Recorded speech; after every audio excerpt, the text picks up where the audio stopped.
নমস্কার বন্ধুরা, আমার সকল বন্ধুদের স্বাগত জানিয়ে আজ দেখাবো সন্ধেবেলার চিকেনের একটা স্ন্যাক্স, চিকেন ক্রিস্পি স্ন্যাক্স। দেখুন, যদি ভালো লাগে অবশ্যই লাইক, শেয়ার এবং কমেন্টস করে আর সাবস্ক্রাইব করে পাশের বেল বাটনটি প্রেস করে আমার পাশে থাকবেন। তাহলে ঘরে ফ্রিজে একটু পোকের দিকের মাংস ছিল, সেটা ধুয়ে ভালোভাবে দেখুন ছোট ছোট করে পিস করে নিয়েছি। এক এক করে আমি এর মধ্যে আদা দিলাম, কুচানো রসুন দিলাম, কুচানো পেঁয়াজ দিয়ে দিলাম। এছাড়া আমি এর মধ্যে হলুদ দিচ্ছি,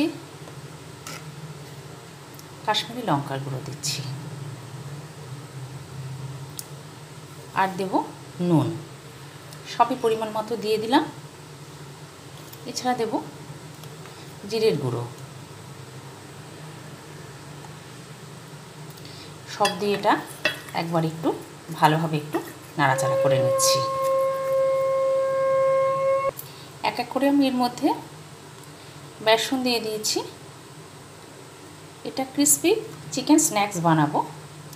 2 চামচ বেসন দিলাম, 1 চামচ চালের গুঁড়ো দিয়ে দিলাম। সব দিয়ে পরে এটা ভালো করে মেখে নিচ্ছি। এটা সন্ধেবেলা আপনারা চা দিয়ে খেয়ে নিতে পারেন। এইভাবে আস্তে আস্তে করে মেখে নেব। মেখে নেওয়ার পরে এর মধ্যে আমি কুচানো কাঁচা লঙ্কা দিয়ে দিচ্ছি। কুচানো কাঁচা লঙ্কা দিয়ে দিলাম। এরপরে আমি একটা ডিম ফাটিয়ে রেখেছি, ডিমটা এর মধ্যে দিয়ে দিলাম। ডিমটা দেওয়ার পরে ভালো করে আবার এটা মেখে নেব। আবার একটু এধার ওধার করে পুরোটা মেখে নিচ্ছি।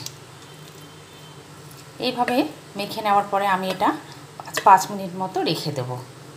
তারপরে আমি স্ন্যাক্সটা এক এক করে তেলের মধ্যে দিয়ে ভেজে নেব। কড়াইতে তেল দিয়ে দিলাম, তেল গরম হয়ে গেছে। সে সময় তেলের মধ্যে এক এক করে চিকেনগুলো সব দিয়ে দিচ্ছি।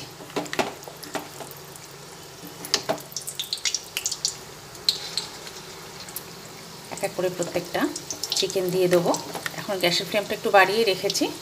চিকেনগুলো দিয়ে দেওয়ার পরে গ্যাসের ফ্লেমটা একটু কমিয়ে দেবো, মিডিয়ামে দিয়ে দেবো।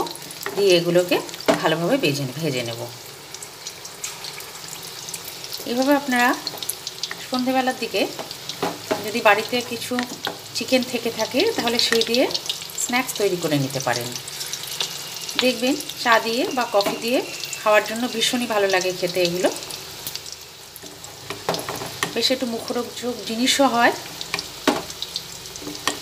একঘেয়ে জিনিস না করে একটু মুখরোচকও হয়, খেতেও ভালো লাগে।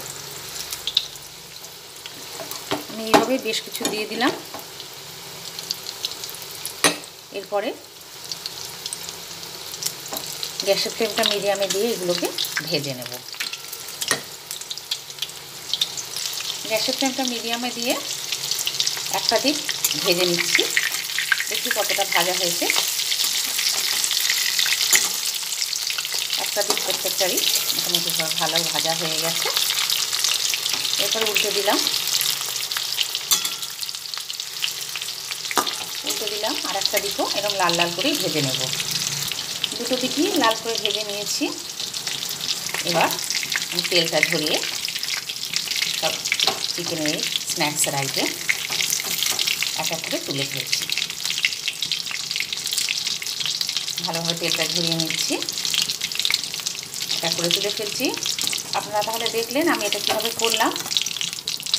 অবশ্যই আপনারা এটা বাড়িতে তাহলে করে নেবেন।